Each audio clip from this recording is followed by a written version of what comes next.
Cliff Alexander is a Washington, D.C. financial institutions attorney who lives in Alexandria, Virginia. He primarily collects postal history carried during the 18th and 19th century by private companies. These include local posts, independent mail companies, and Eastern Express companies. He also collects 18th and 19th century postal history of carrier departments in the cities of Washington, D.C., Georgetown, and Alexandria. Cliff is a director of the Classics Society and is chairman and a director of the Carriers and Locals Society. He has written articles for the Chronicle, the Penny Post, the American Philatelist, and the Postal History Journal. Cliff is responsible for lining up presentations for meetings of the Classics Society. So if anyone here attending has an idea for a presentation, please contact Cliff or send him an email. His email address is in the Society member directory. And with that, I'd like to turn it over to Cliff Alexander. Thank you. Thank you, David. I have put on the table of contents.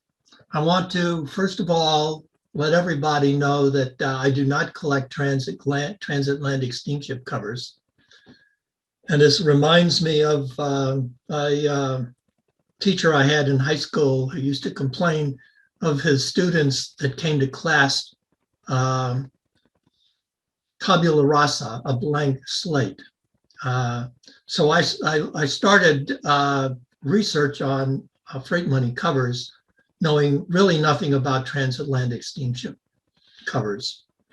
What I'm going to talk about is, first of all, the early transatlantic steamships that really were the catalyst for the freight money cover collecting area, and then go through some of the issues that I had in trying to figure out what exactly is a freight money cover, and then why did the Postmaster General authorize this service? And because I collect, to a large extent, covers that were carried by private companies in competition with the post office, I tend to look at decisions by the post office in light of the desire to protect the monopoly and to squelch competition. So I'm going to spend a little bit of time on the foreign mail competitors of the post office. And then I'm going to go through a freight money cover from each of the jurisdictions in which there have been recorded freight money covers.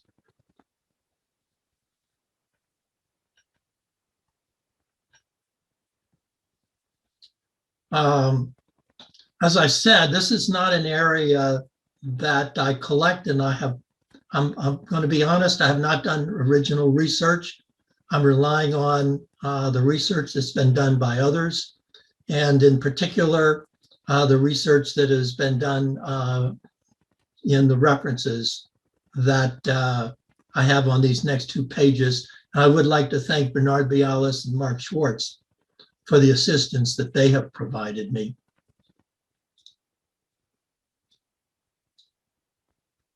Here are what I think are some of the key dates, not all of the key dates, but some of the important key dates.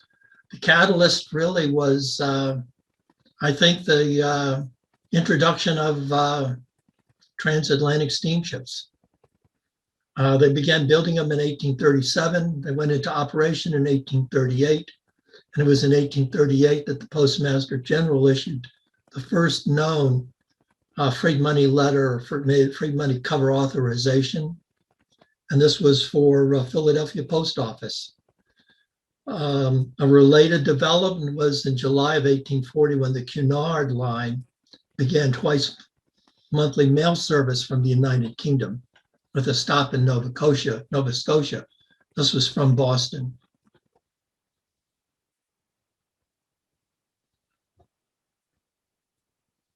The early transatlantic steamships, the first transatlantic steamship sailing was the SS Savannah, launched in 1818. And its maiden voyage was in 1819. It was wrecked only 2 years later. It was a 3-masted ship that was 319 tons.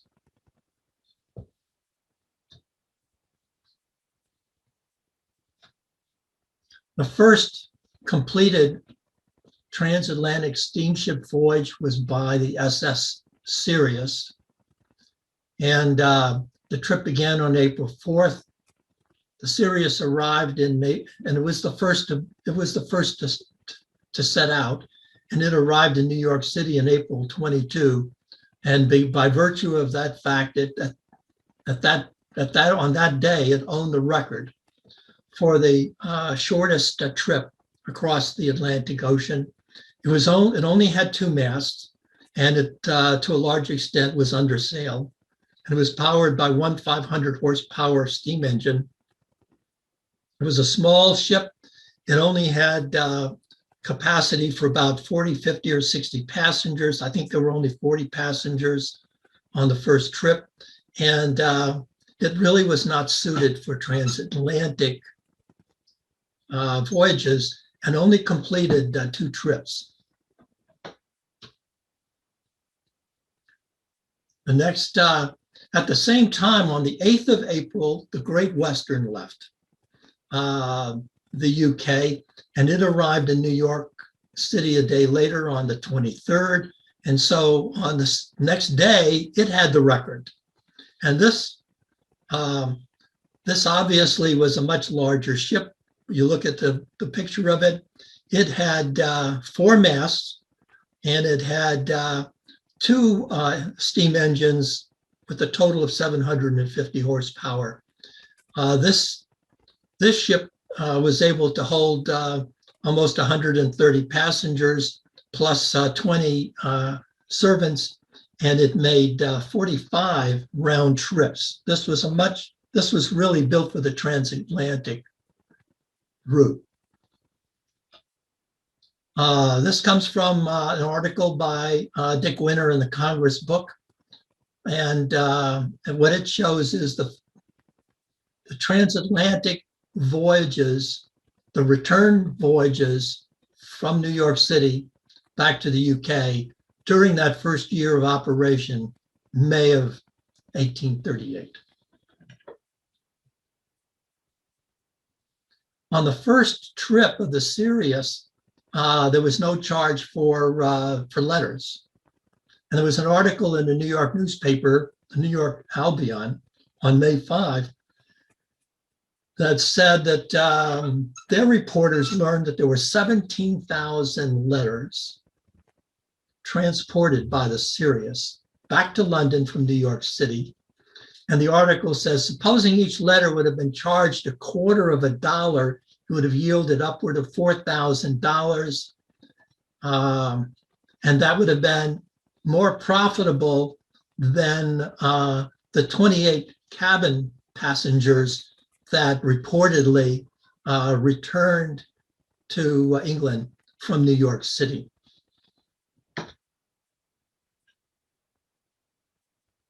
One of the questions that I had when I started looking into freight money covers was, what is a freight money cover? The reason why I looked into this question is because I collect Alexandria, Virginia, and there are 2 freight money covers from Alexandria, Virginia. And I wanted to know exactly why were these being referred to as freight money covers. So first place that I look is the American Stampless Cover Catalog, which does have a definition: a freight money cover, transatlantic cover carried by a private ship for which a private fee was collected, transmitted individually or in a bundle with other letters, and also with a waybill to the shipping agents at New York for transportation.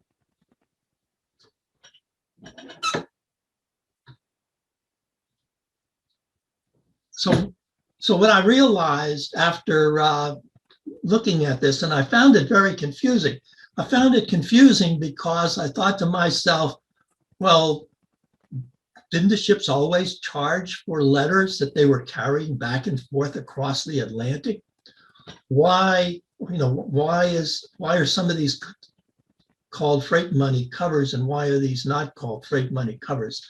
And then what I realized that if you take a close look at the definition of the American Stampless Cover Catalog, if you look at the articles by Charles Hahn and by Dick Winter, what you realize is that these are the requirements to fall within the definition of a freight money cover for purposes of at least their articles and that section of the American Stampless Cover Catalog. Number one, it was brought to a post office outside of New York City. And that post office not only collected the postage, the inland postage, but also collected a freight money letter fee. Second, the local post office marked the cover with its hand stamp and collected postage, both for the inland postage rate and also the freight money letter fee. Secondly, the letter had to be carried in the US mails. In other words, it has to be carried from one city to another city within the United States. And then if it came from Canada, it had to be also carried in the Canadian mails to the United States, where it was then carried in the US mails. Second, it arrived at the New York City Post Office, and the New York City Post Office applied its own circular date stamp. And then finally, it was given to a private transatlantic steamer sailing ship that was traveling from New York City to Europe. So one of the questions that I had was, why is it called freight money? Didn't really make any sense to me. I do collect non-contract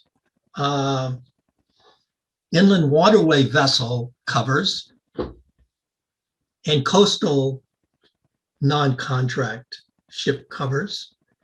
And none of those letters are called freight money covers. Those are simply letters for which a fee was received. And then Winter, in his article on origins of freight money in the Chronicle, Dick Winter points out that Frank Staff quoted in an article, a December 26, 1938 notice issued by Deputy Canadian Postmaster with the title of freight money. And he also points out that in none of the letters to or from the US does the Postmaster General use the term freight money. Mostly the US Postmaster General uses the terms ship charges, steamship charges, or freight charges. But the term freight money cover and freight money letter has persisted. Obviously, this is extraordinary.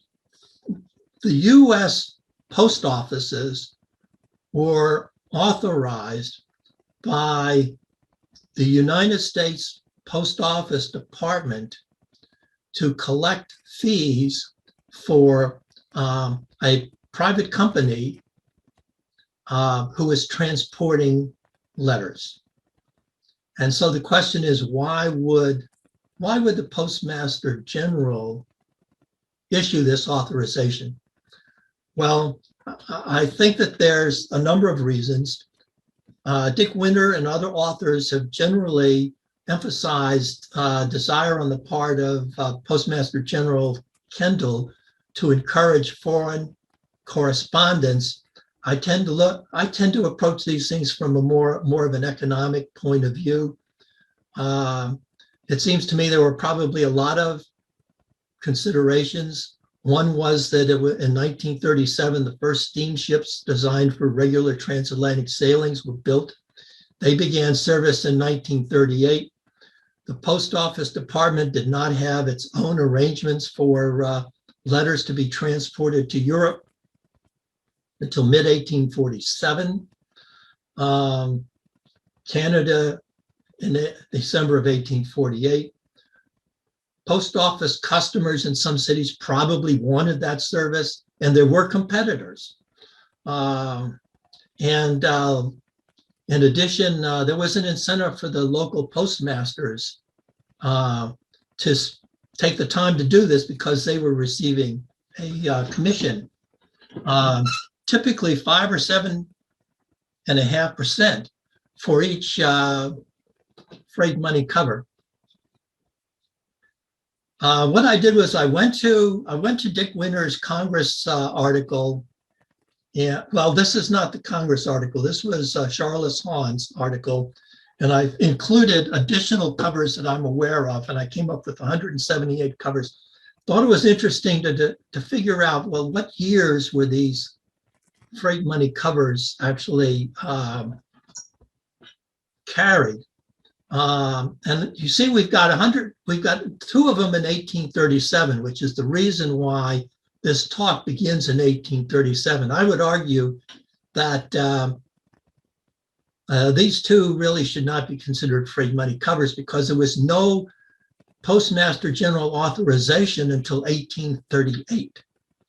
But the interesting thing about this table is that 60% of the covers were carried in 1839 and 1840, and then there was a sharp drop off.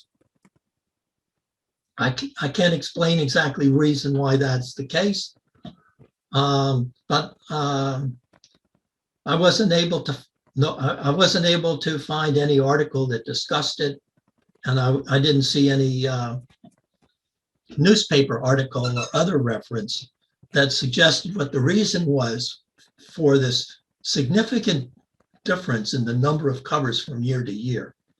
Now, this doesn't include all of the covers. As you'll see later, there are about 299 covers that have been recorded. So this only represents about 2/3 of the recorded covers.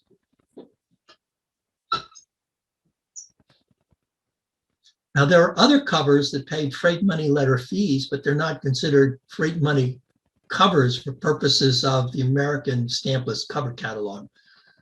You know, there's an entire group from New York City, and presumably those were brought directly to the wharfs.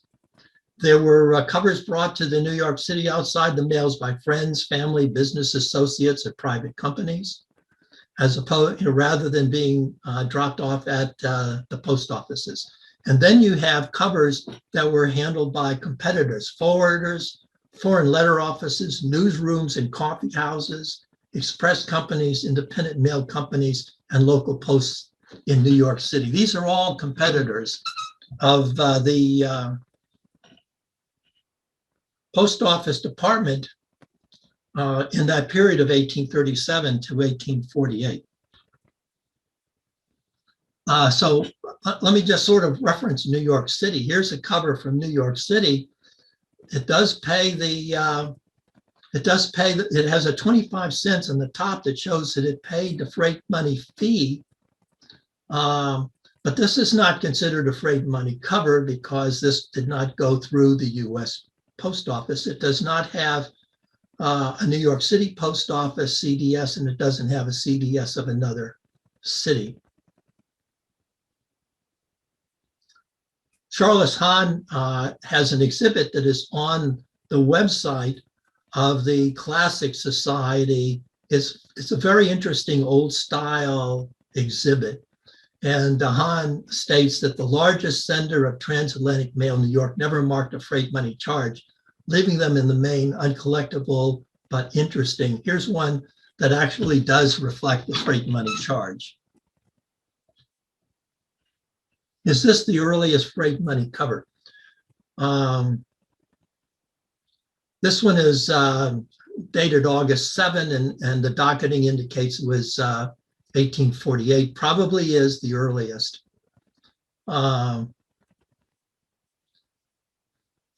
Charles Hahn, I think, listed this as an 1848. This is 1838. Sorry for that mistake. Charles Hahn listed this, I believe, as an 1837 cover. So he also made a mistake about the date, but I don't think it's 1837. It subsequently was listed in some auction sites as 1838.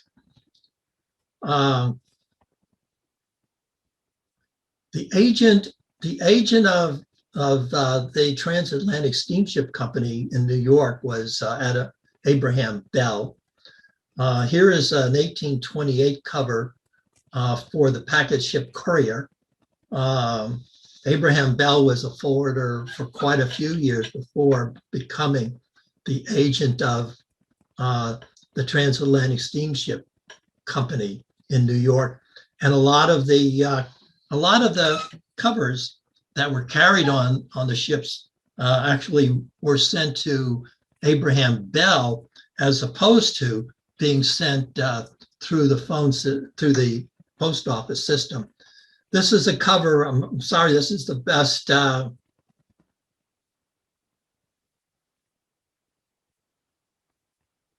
This is the best picture I have of it. This is from Mark Schwartz's exhibit, Boston Postal History to 1851. And this is a fabulous cover. $35.81 was paid. And this was part of a package of letters that was sent from Boston to New York. One of the questions is, well, how come you didn't have any? There are no freight money covers listed from Boston. And one of the reasons is because I believe that you had the competition. Another is that I think that you had companies that were sending packages to Abraham Bell and Co. And another reason was that you had the Cunard line. That was an option for the people in Boston. An alternative to the letters being sent to New York. So who are the competitors of the US Post Office Department? And I'm just going to go through this fairly quickly. You had forwarders, you had the newsrooms and coffee houses, you had foreign letter offices, you had express companies, independent mail companies, local posts. This period from 1837 to 1848 and even into the 1850s was a period of extraordinary entrepreneurship. Individuals and companies that were setting up companies to compete with the Post Office Department. And the reason why was because they were able to offer better service at lower cost. Here's an example of a forwarder that facilitated the transportation of mail.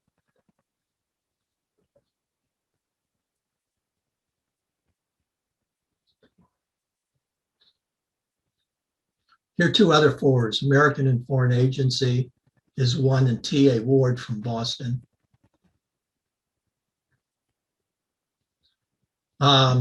And then these are two newsrooms. One is the Sun newspaper, which had a foreign letter office. And then another is Hudson's newsroom.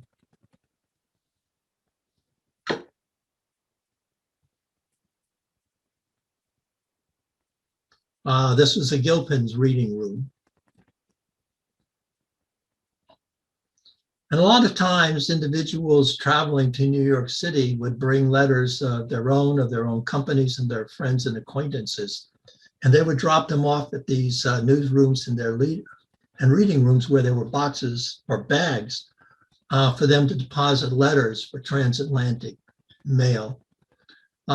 This is City Newsroom from Salem. It's very hard to read. It was in the Charles Hahn exhibit, which is on the Classic Society website. But what it shows is that the city newsroom in Salem received a commission from Abraham Bell and Co. for sending letters to Bell for transmission to Europe.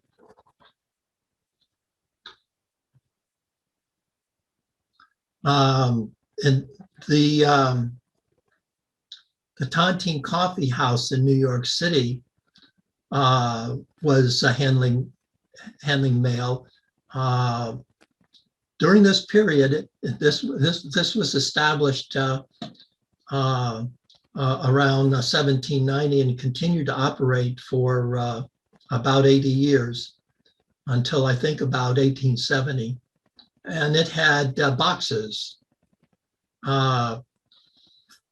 for transatlantic ships. People would stop by, they would engage in conversation. They had newspapers, and they were able to drop their letters off in these boxes for the ships that were going to be leaving in the next few days or the next week. Hales, of course, handled, had a foreign letter office that handled mail. Both this broadside announcement and also this cover were sold by Siegel in the Gutman Hale collection in December.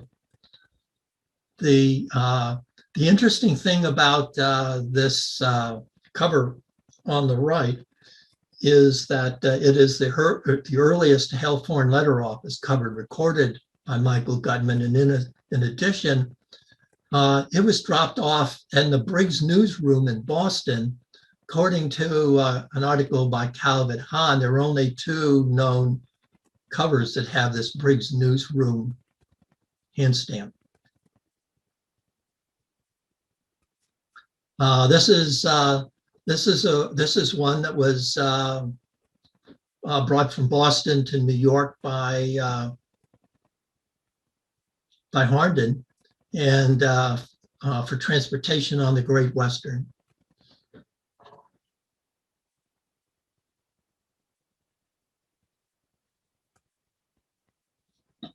In addition, the independent mail companies that were only in operation from late 1843 until they were put out of business June 30 of 1845,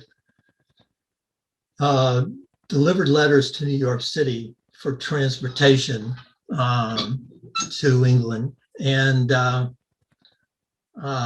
this comes from, I think it was from, I think it came from Dick Winter's article. And this was a list of the charges for foreign letters that was published by Pomeroy's Letter Express.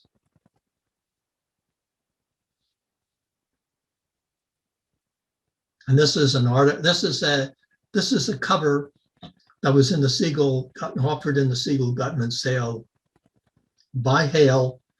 Hale brought it from Boston to New York City. And it would have had to pay the freight money letter fee, but there is no charge marked on that cover, which is typical. And then in addition, the local posts in New York City would bring letters directly to the wharfs. And they also brought the letters directly in the 1840s and 1850s to the steamboat, the Post Office Department steamboat agents and the Post Office Department railroad agents. This is 2 of them. One of them is New York City Express. Another one is the Boyd City Express. Neither one of these were within the time period before 1848. I'm still looking for a local post cover that was brought to a steamboat or a sailing ship prior to 1848. But they're scarce, but they're not extremely rare after 1848.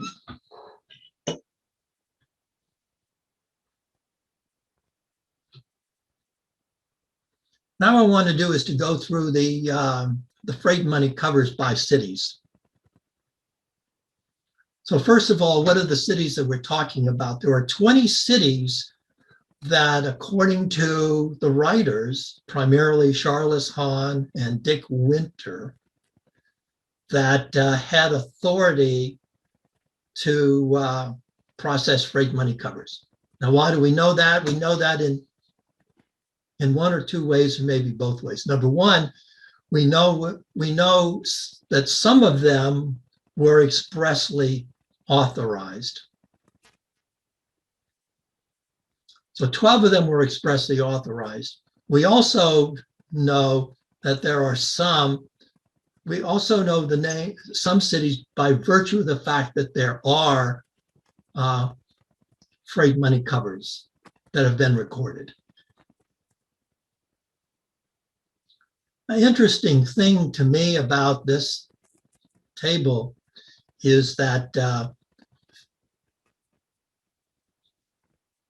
Philadelphia and Baltimore account for the largest number of these, and it's easier to see this in this table.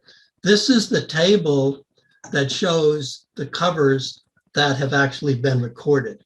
This table shows covers that have been recorded and also cities where we know that an authorization was given, but no covers have been recorded. So there are 20 of those cities, but here are the 13 cities where we have examples of freight money covers. 299. Principal source for this is the Winter article in the Congress book. And in addition, I've added a few based upon what I have seen without doing a lot of research or with looking. For example, Charles Hahn and Dick Winter, I believe, are only aware of one Alexandria, Virginia freight money cover. I have two of them. In addition, the Dick Winter article lists 6 Auburn, New York covers, 5 steam and steamboat and 1 sailing ship, steamship and 1 sailing ship. I know from discussing this with Bernard Vialis that there are more than 6 of these. But on the basis of the covers that have been documented in numbers published, 299. Philadelphia and Baltimore account for 70% of the 299. And 5 cities account for 94%. Those are Baltimore, Charleston, New Orleans, Philadelphia, and Richmond. Clearly, Philadelphia and Baltimore were the cities that were the postmasters were most active in the processing of freight money covers.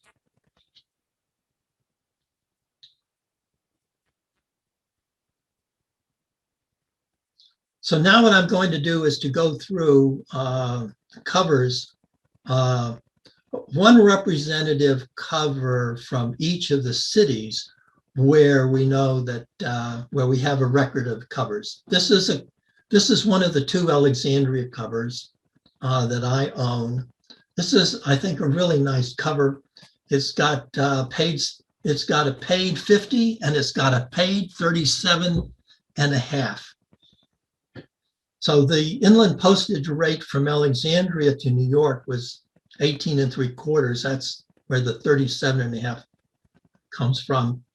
And this was a double letter so that it was going on the Great Western steamship, and 2 times 25 cents is 50 cents. So the sender paid 87 and a half cents for this letter in Alexandria, Virginia.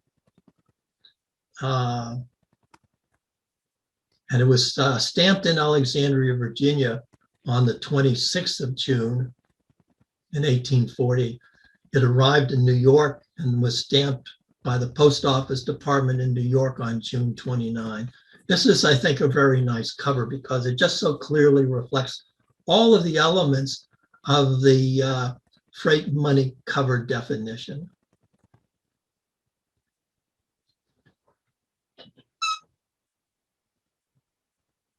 Here we have Auburn, New York. And this is a very nice cover. Auburn, New York tended to spell it out pretty clearly on the front covers. So you have at the top left, steam packet, postage, and then the hand stamp paid, 25.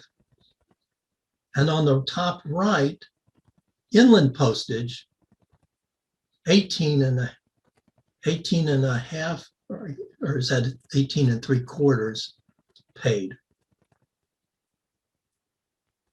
And at the bottom left, you have the Auburn, and at the bottom right, you have the New York CDS.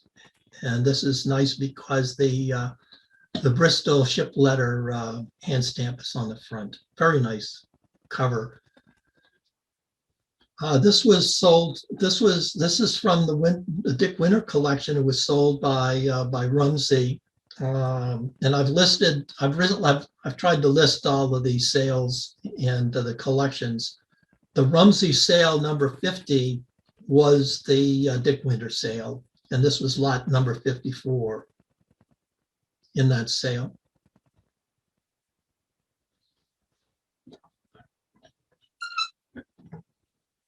And I'm not going to embarrass myself by trying to explain the European rates and markings because that's something I really don't know anything about.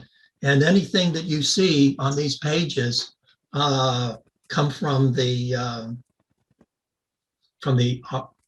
articles or from the auction catalogs. This is the earliest recorded Baltimore freight money cover, October 1 of 1838. And a number of these cities did not specifically mark the inland postage rate, but in Baltimore, you can see they marked paid and they marked ship 25. This is from Dick Winter and also the Pullen collections.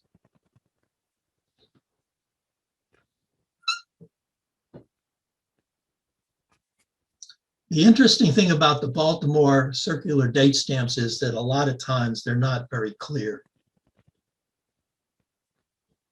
Charleston was interesting.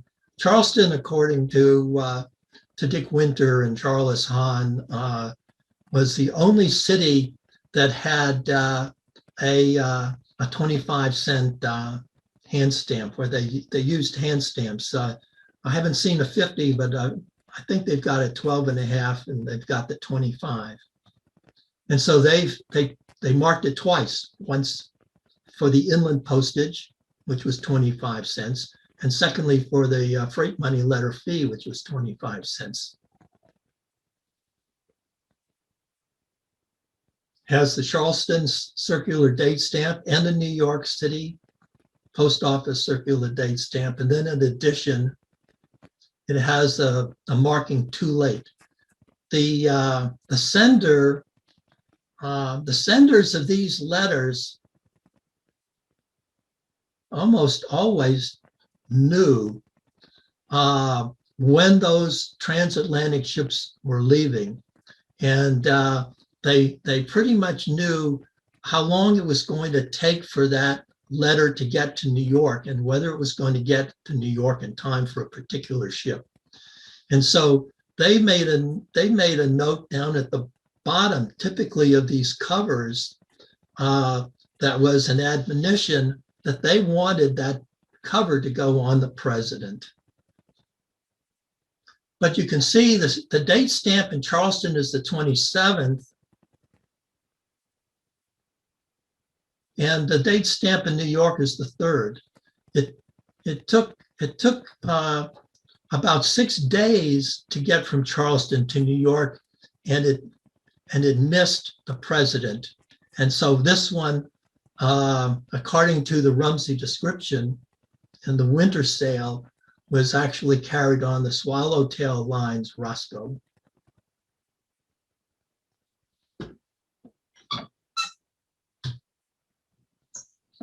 This is the only recorded freight money cover from Gardner, Maine.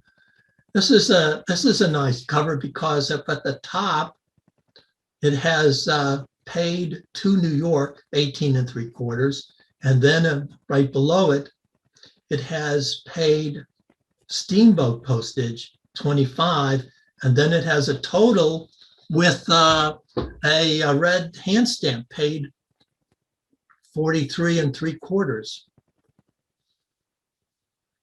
The instruction down at the bottom was for it to be carried on the British Queen. But here again, this is another cover that arrived too late.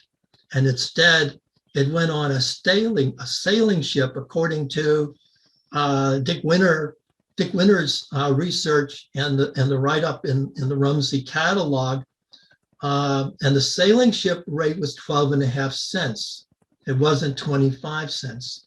The interesting thing was that the general practice of the post office department was to return the difference to the sender's post office, and the local post office was supposed to give it back to the sender.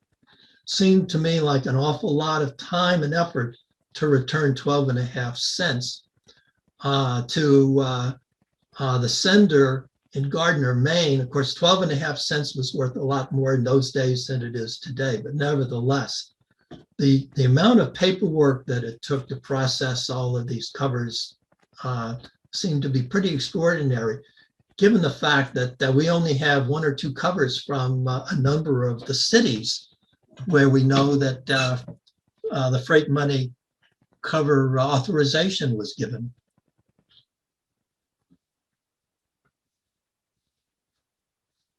This is the only recorded freight money cover from Hartford, Connecticut, date line April 12, 1845.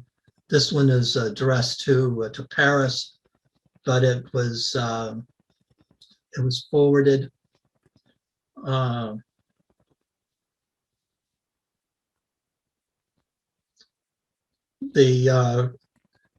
Dick Winter's research in the Rumsey catalog indicates that although it's not marked, that the 12.5 cents inland postage and 25 cents freight money letter fee were paid at the post office.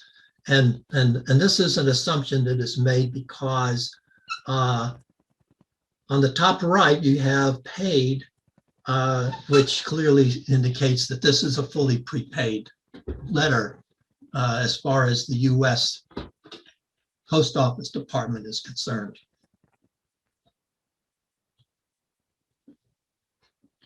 There's only one recorded freight money cover from Memphis, Tennessee, and this is it. This was also in the Dick Winter sale. This is a nice cover. It has it's been stamped twice with this blue paid hand stamp, and then in addition at the top right, it has 25 plus 25. Interesting thing about this is that it does not have a New York City circular date stamp on it. So in that respect, this really is not exactly within the definition of a freight money cover that I postulated at the beginning of this presentation.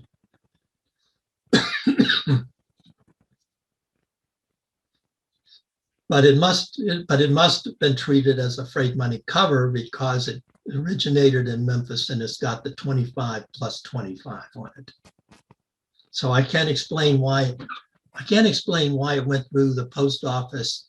It may be that there was a group of them and they were just not processed in the post office in New York City.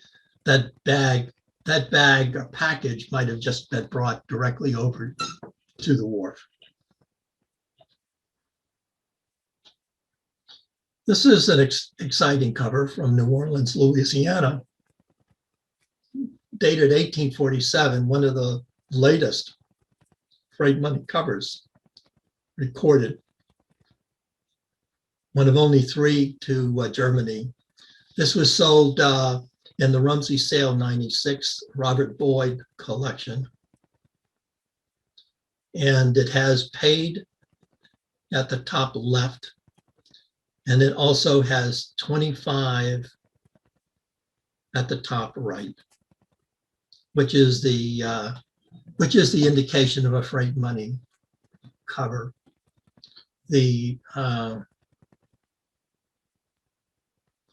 I'll leave this on for a couple of minutes so you can read what I've typed up at the bottom of this. I take no responsibility for this interpretation of this cover. To me, this is like trying to do a 1,000-piece jigsaw puzzle. But I very much admire the people who are able to do it.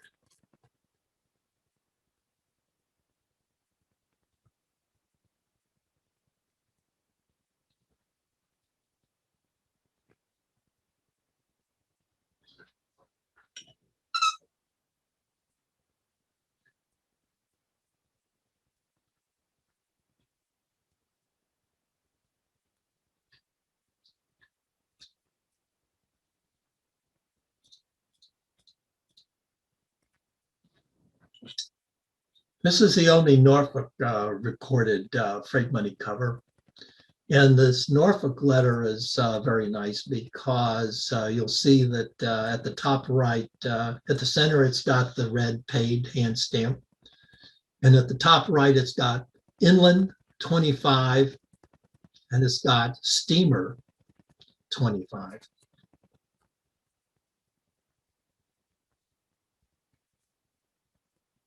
At the bottom left, the sender admonition was that he expected it to be carried on the president.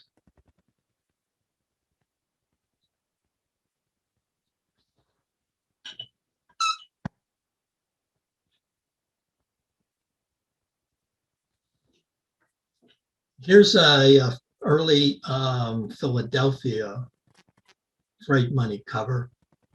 It's got the Philadelphia circular date stamp, February 23rd, 1839. It has also got the Philadelphia.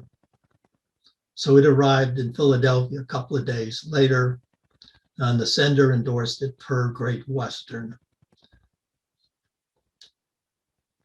Philadelphia, there is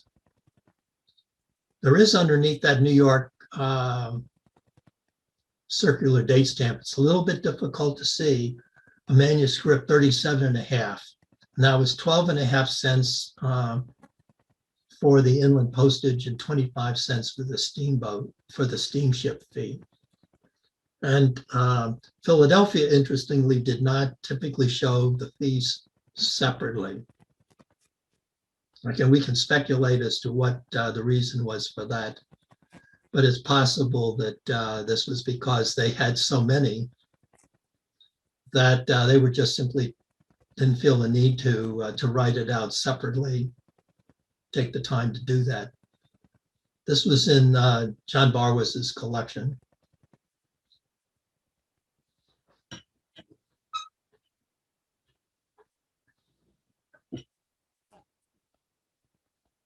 This is a Portsmouth, New Hampshire freight money cover. This is a nice cover, one of only 2 recorded from Portsmouth. Came from the Dick Winter collection. And you have, it's interesting, in a number of these covers, they've stamped the paid twice.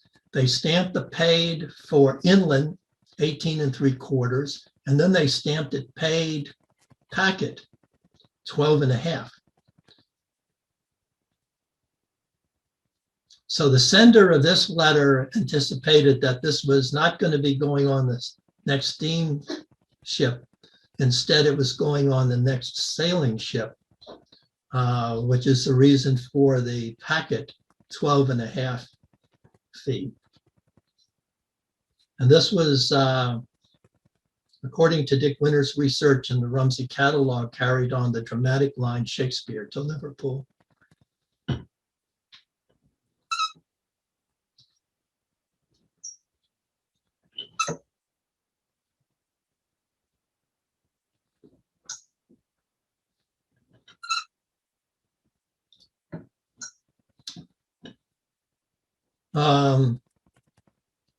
Interesting, Richmond, there are 24 recorded covers from Richmond, Virginia. And this is a nice one because this is one of only, I think, a couple of covers, freight money covers that have a penny black stamp on it.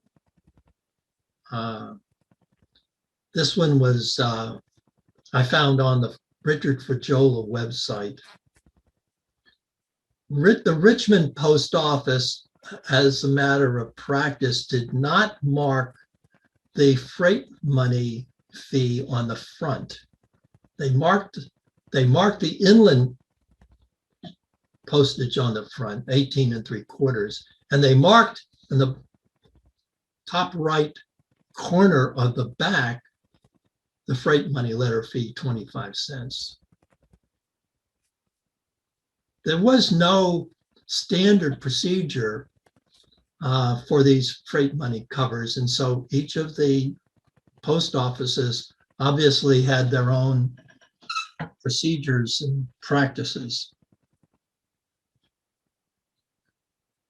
I'm not really covering the Canadian cities, but I thought that I would just simply note that Charles Hahn and Dick Winter have recorded 12 Canadian cities, and this also comes from the American Stamp List cover catalog, 12 Canadian cities that where you can find freight money covers. These are those 12 cities.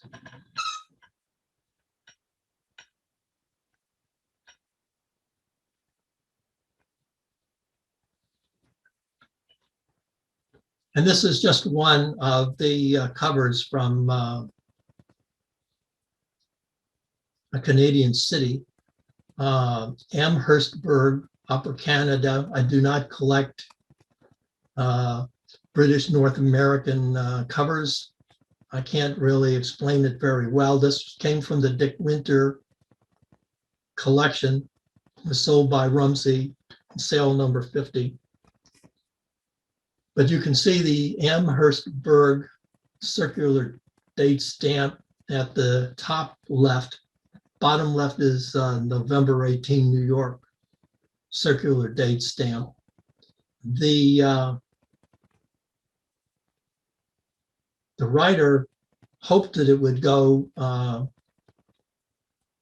the Great Western, but according to Dick's research, it arrived too late and was put on a sailing ship.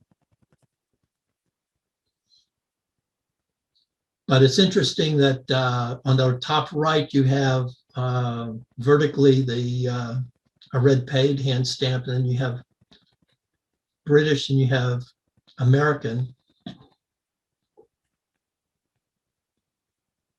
rates.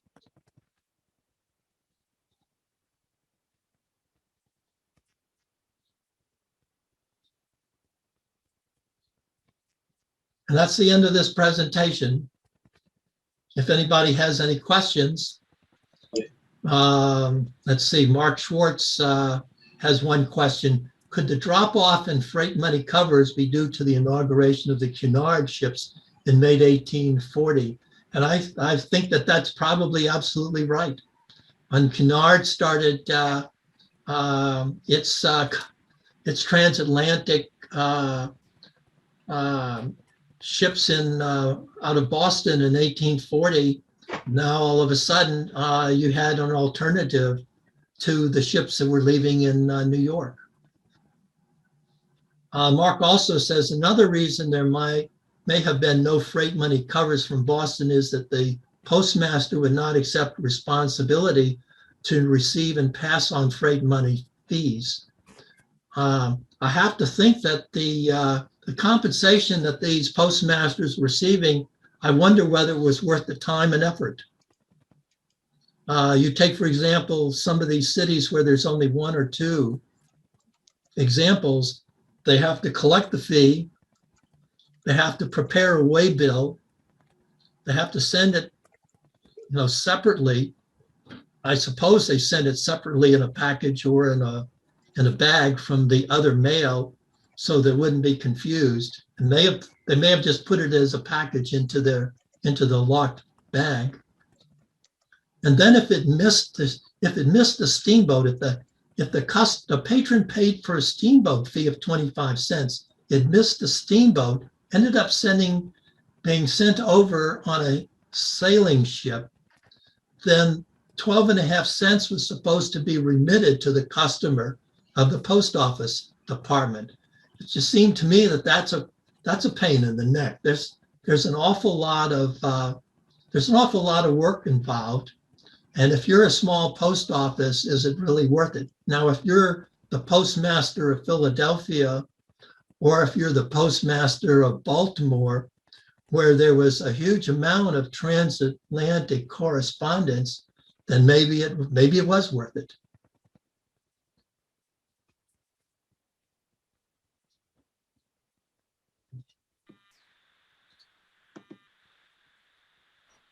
Well, thank you, Cliff.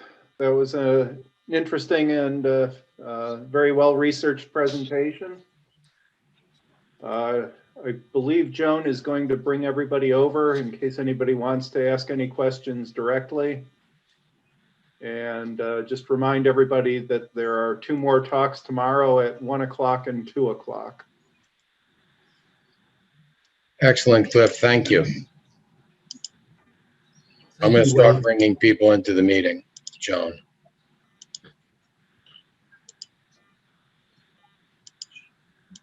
Thank you. Wait.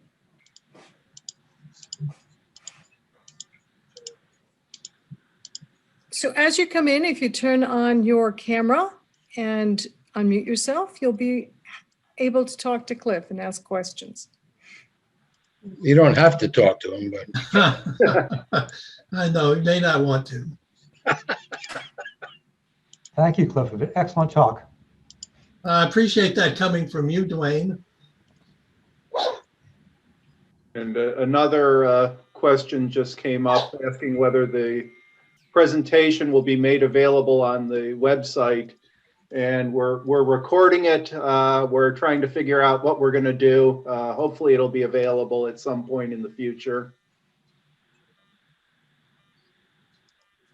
Also, Chip Gleedman asked the question on that last cover, wouldn't the 25 American be the fee from the border to New York City, handled regularly through the mail rather than freight money letter?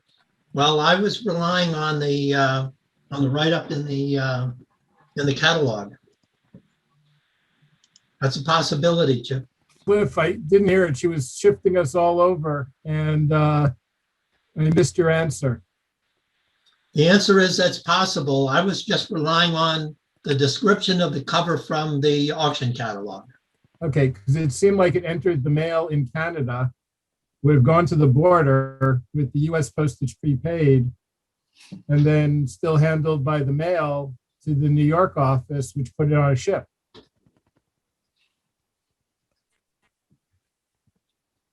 I'll go back and take another look at that. Okay, I've looking at David, might have some information on it too, but there's a big book of Canadian cross-border markings, and I think that's one of them in there. Yeah, I was trying to read the cover, but I couldn't make out the markings that well. And I can't make it out either. But this came from the Dick Winter sale, and so. Yeah, I just relied on the description that was in the Rumsey catalog. okay. I'll look it up in Sanderson and drop you a note. Thank you. Cliff, this is another Chip from Maine, Chip Aarons, Okay, and very, very interesting. A minor typo on that last cover. I know something about. I went to a school called Amherst College, and I have done a lot of research on Jeffrey Amherst, and it's not Hurst, Herst. oh, okay, On thank you. that.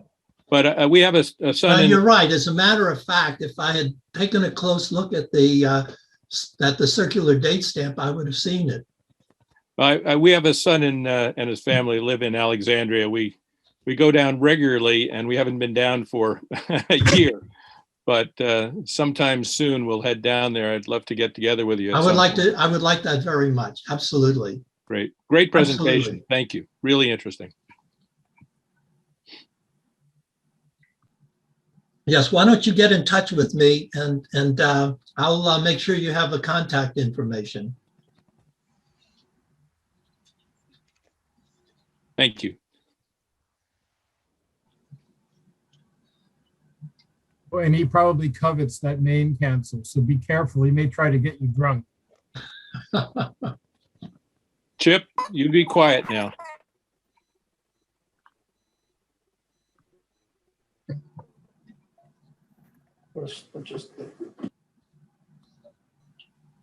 Hey, Labron, how are you? Wade, I'm doing very well. I enjoyed the presentation. Cliff is a good friend and a good researcher, and he always does a nice job. Thank you, Labron. Fellow golfer. Yeah, but you can beat me now. Not by much.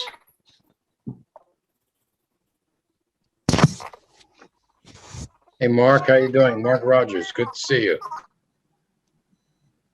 You're on mute. Is that better? Much. Hi there, Wade. Are you freezing to death? We're starting to thaw out today. Texas has been colder than it's ever been in my lifetime. It's been pretty exciting, but we're starting to come out of it. Wow, that's unbelievable.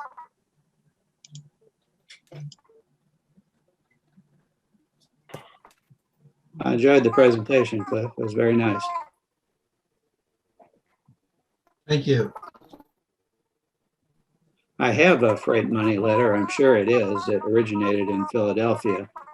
And the postmark date in Philadelphia was the day before a Great Western sailing out of New York. So I'm sure it was, but there's no New York postmark on mine. But anyway, just a point of trivia there. Obviously, they didn't all get them.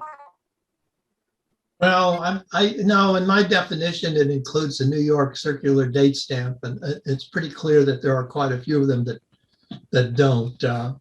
And really, if they must have gone to that New York. Well, I guess they didn't necessarily have to go to the New York Post Office Department, but my assumption is that they did all go through the New York Post Office Department, but it didn't mean that they needed to have a New York City circular date stamp on them. Right.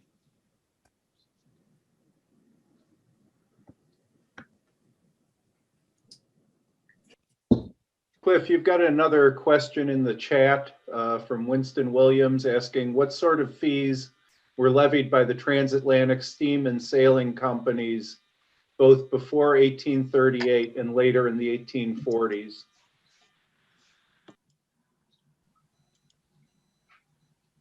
In other words, what I guess what the question is, read that again, because I don't seem to see that in the chat, on my chat screen. What sort of fees were levied by the transatlantic steam and sailing companies both before 1838 and later in the 1840s? I don't know. I don't know the answer to that question. You know, this is not an area that I collect. Maybe there's somebody on the call who can help answer that. That was a question that occurred to me as I was doing some research for this presentation, but it was outside the area that I needed to cover, and so I really didn't didn't look for the answer to that question.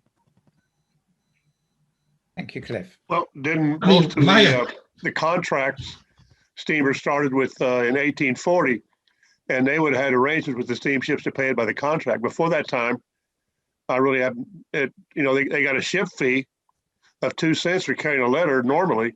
And whether they're freight letter, they got the same amount of money. I don't know. I'm not an expert in this area either.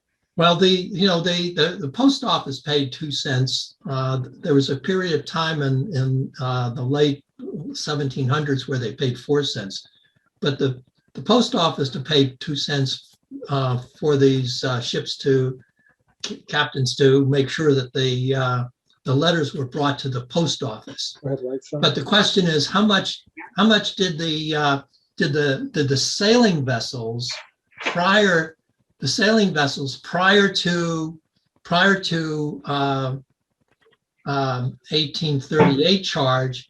I have an impression from a few of the things that I've read is that it was 12.5 cents. In other words, the sailing vessels prior to the introduction of the steamships in 1838 were charging 12.5 cents. And then when the steamships began operations, they figured, well, we're so much faster and better, we can charge twice what the sailing vessels, the sailing ships are charging. So we'll charge 25 cents. The sailing ships still charge 12.5 cents. That's an impression I have from a few things that I've read, but I don't know enough to tell you that that's definitely the case. And so a little bit of knowledge can be dangerous. The other thing that I know is that in I think it was in 1847, the United States then had its own contract for transatlantic transportation of mail. And so my assumption is that the transatlantic ships that were carrying the mail for the US Post Department, when that contract went into effect, were getting paid by the Post Office Department, and they weren't getting paid the way that they were before. But I don't know that to be a fact because I don't know enough about this area. Well, once they had contract mail in 1840, the ships were paid by the governments. Right, that's right. I think So, that was 1847 is my impression. No, but it's 1840 when the British was the same deal. The U.S. had to pay the money. There was fees that they had to pay. Yeah. The ships didn't get any money from individuals; they got it from the governments. Right. The individuals paid the postage, and I would think, before that time when you had that 2 cent fee, there's a big difference between 2 cents and 25 cents. You wonder why anyone would ever carry it on a freight money letter if you could do the same thing with the 2 cent fee, ship fee. Again, before 1840, I'm not very knowledgeable. After 1840, I have a pretty good idea what happened. The 2 cent ship fee was for incoming letters. The freight money cover fee was for outgoing letters. But what did the captains get, or what did the ships get? Or the 2 cents. The captains or the people who carried the mail got the 2 cents. I think it's a non-issue, so we can discuss this later, Cliff. Yes. Cliff here. I asked the question about the question in the first place. So I think your surmise is probably correct about what the fee was before 1838 for sailing ships. But I was hoping that perhaps somebody would be able to give positive confirmation that the freight money, that the charge before then was 12.5 cents. Yes, well, one of my high school teachers used to complain that the students would arrive at class unencumbered by the facts. And I will admit that I'm in that position.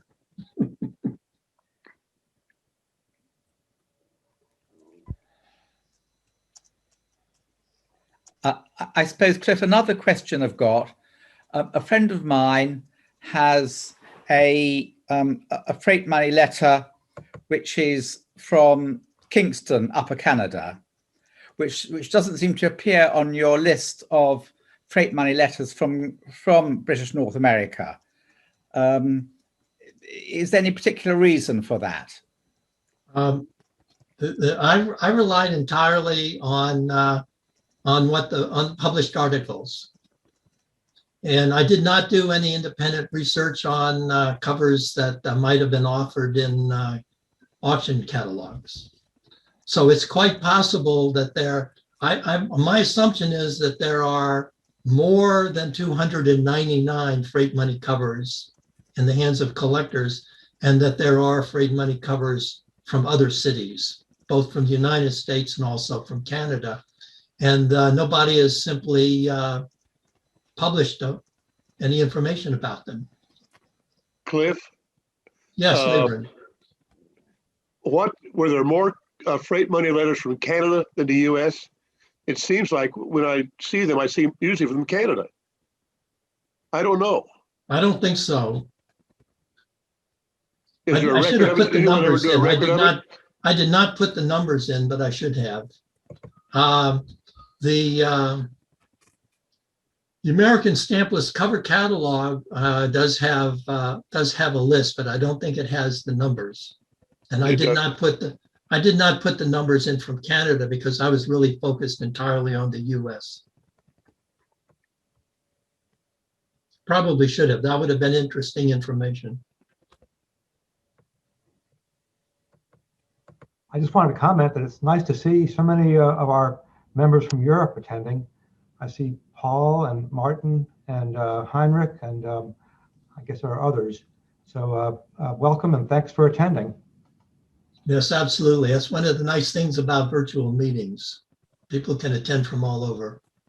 Yeah, I think we probably had 2.5 or 3 times as many people at this meeting as at a typical presentation at a show in the US.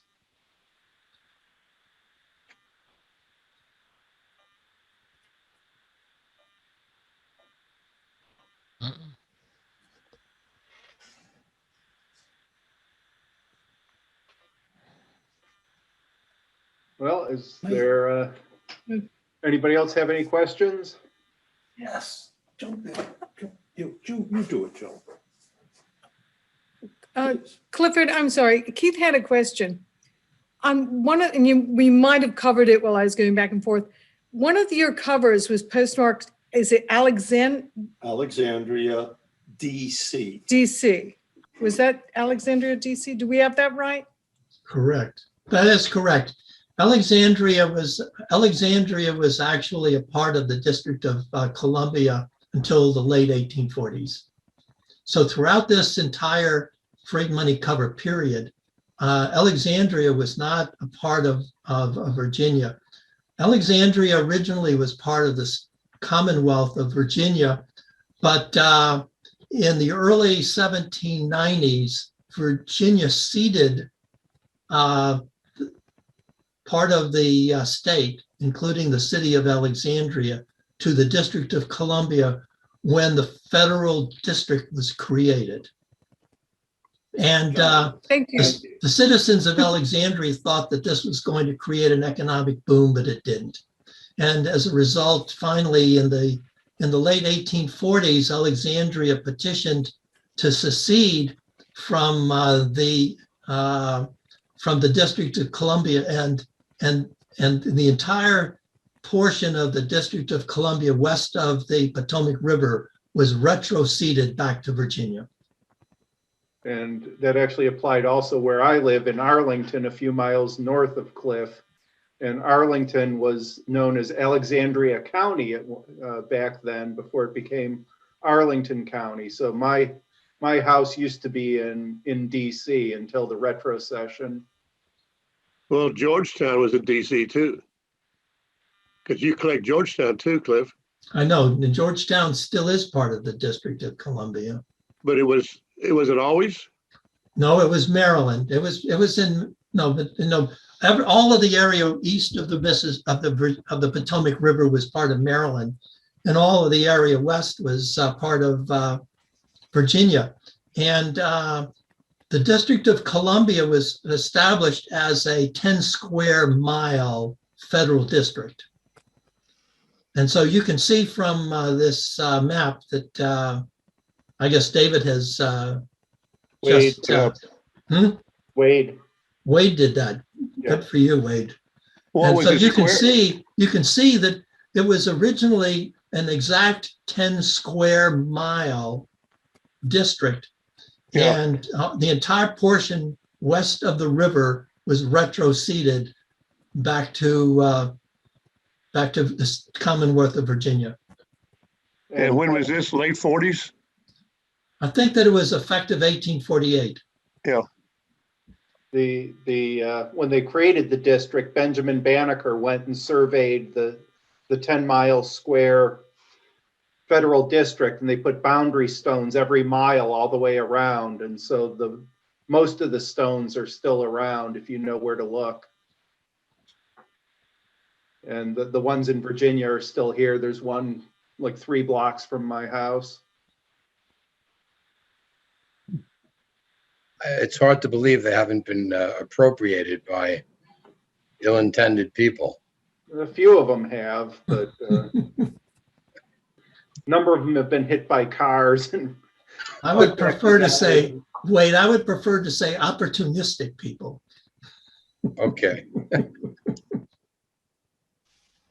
Sounds like Alexandria, DC would be a desirable 1847 issue cover. Might be a Yes. year of opportunity for that. Yes, that's right. I do have an Alexandria cover from and with an 1847 issue on it, and I also have one that was used after demonetization from Alexandria, Virginia. But Cliff, that wouldn't have been Alexandria, DC on the 47 issue, right? Well, I have to remember. I can't remember exactly what the date was. There's some confusion. There's some confusion on the dates in the auction catalogs because there's 2 key dates, and one of the dates was when it was approved by Congress and the state legislature, but it had to be ratified by the citizens of Alexandria, Virginia. And they did it a little bit later, and I just don't remember off the top of my head that date. Gotcha. I took a quick look at the American Stampless cover catalog, and it says by act of July 9, 1846, Congress. I know, but I think that, well then, that's the federal statute, but I believe that it was approved by the citizens of Virginia the following March. So that would have been March or April of 1847 then. So that helps to pinpoint it. It was not approved in the referendum until the following spring. Wikipedia says it was effective March of 47. Okay. Of course, I can go and change that to say something else if you want. Yeah. That's true. What's the date of your 47 cover? Exactly right. Yeah. So I don't have the 47 cover of the DC, but I do have the one.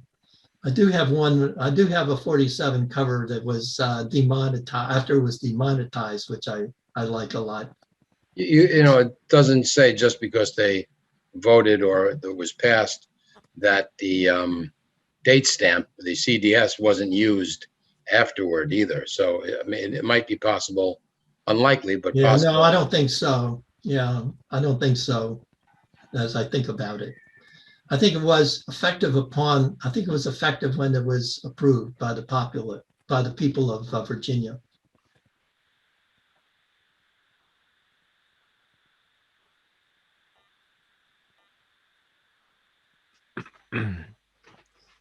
Well, these are interesting questions. Well, unless somebody else has a question, thank you everyone for attending, and hope to see you tomorrow at 1 o'clock. Again, 1 o'clock, not 2 o'clock, as I previously stated. And also, thank you very much, Joan Harmer, for helping us with this. Well, it was the Collectors Club joint effort. So everyone in the Collectors Club has really helped. And I think Larry's going to be here tomorrow. Wade's here today. So it's our pleasure.